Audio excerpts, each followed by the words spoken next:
এই নির্বাচনে যারা জাতীয় সংসদ সদস্য হয়েছেন বাংলাদেশ জাতীয়তাবাদী দল এবং অন্যান্য জোটের শরিক বৃন্দ আগামীকাল সকাল 9:30টায় আমরা সেই শপথ গ্রহণ অনুষ্ঠানে যোগ দেব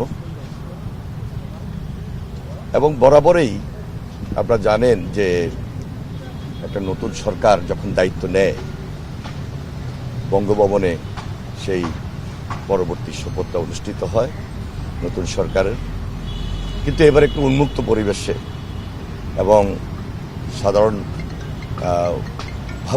সাধারণ মানুষের সামনেই জাতীয় সংসদের দক্ষিণ প্লাজায় এই শপথ অনুষ্ঠানটি অনুষ্ঠিত হবে।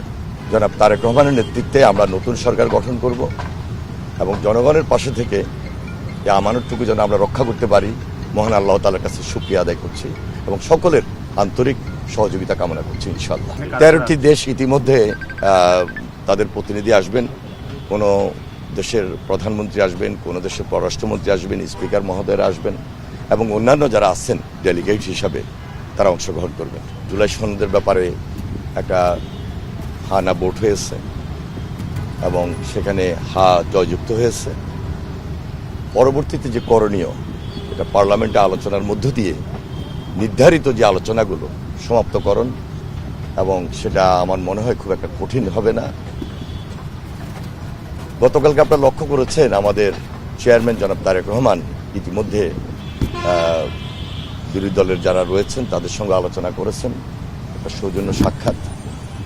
এরপরও তো কিছু কাজ থাকে যে আলোচনাগুলো পার্লামেন্টে হবে, পার্লামেন্টের বাইরেও হবে। সে আলোচনা করার মধ্য দিয়ে একটা সমন্বয়ের মাধ্যমে সবকিছুকে সম্মান এবং শ্রদ্ধার জায়গা রেখেই আমরা সমাপ্ত করবো ইনশাল্লাহ।